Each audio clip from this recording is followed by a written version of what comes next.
And today, NBC News reporting that the DHS, of course, it was created after 9/11 to protect America from international terrorism.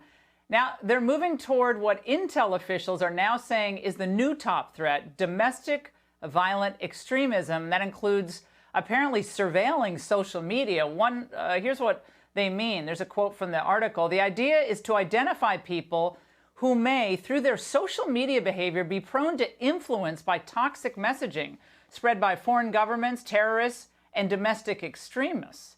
Mr. President, their DHS is going after people who may be your supporters, who they believe are domestic extremists because they say things like, let's take back our government. Are you concerned about that? What I'm concerned about is Antifa and BLM and some of the horrible things that we witnessed over the last, frankly, long period of time when they take over Portland and they take over the courthouse and they destroy the building. You have to see what they've done to the building over the years. And just over the last few weeks, they've been having massive riots and other things in Portland, and even the crazy mayor. This mayor is just absolutely, he's a radical left, and he can't take it anymore. He's actually said he can't take it anymore. You have to see what the streets of Portland look like. They've been burning the city down, and nobody does anything about it. And they don't go after those people, but they go after people that I guess you'd call them lean toward the right. And they wave American flags. In many cases, they're waving the American flag, and they love our country. And those people, they're arresting them by the dozens, but they don't go after Antifa, who kill people, by the way, who burn down our cities. Look at what they did to Seattle. They took over a big parcel of land in Seattle, a big portion of the city. And had I not gotten the National Guard ready to go in, we were going in the following morning.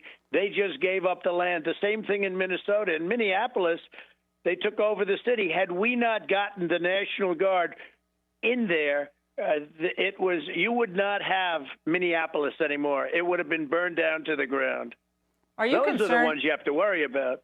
Are you concerned that the U.S. Capitol after January 6th has become a fortress, protecting the Capitol from the people who are supposed to actually be the ones in charge here, not the people who are sitting in the Capitol surrounding themselves by razor wire?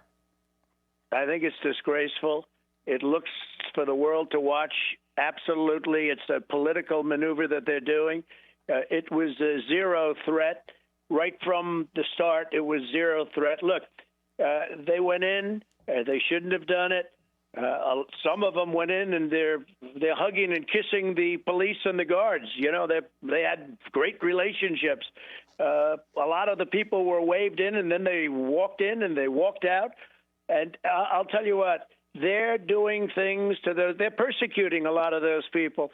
And some of them some things should happen to them. But when I look at Antifa in Washington, even what they did to Washington and what they did to other locations and the destruction and, frankly, the killing and the beating up of people, and nothing happens to them whatsoever, why aren't they going after Antifa? I watched this gentleman on 60 Minutes the other night. It was horrible what he said. You're talking about the former prosecutor who's prosecuting some of the individuals involved in January 6th. But when you look back, they all know who I'm talking about. Yeah. But he totally compromised a case, and what he said was so horrible. But they don't talk about Antifa. They don't talk about BLM. They don't talk about any of the other groups that are on the left that are really dangerous, that are very, very dangerous, and that truly hate our country. But you would say that people who commit crimes, regardless of what their political affiliations are, should be prosecuted. Your complaint is that the individuals committing the crimes in Portland and Minneapolis, et cetera, are not being prosecuted. I want to clarify that, Mr. President. Absolutely. What you said is exactly right. I hope that that's what I said, too.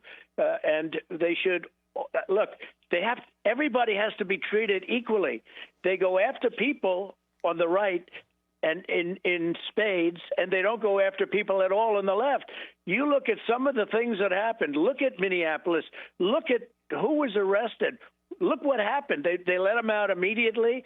And by the way, a lot of the politicians that you have right now in office were providing bail money for them, getting them out of jail. But they didn't have to worry about it. For the most part, they weren't even put in jail.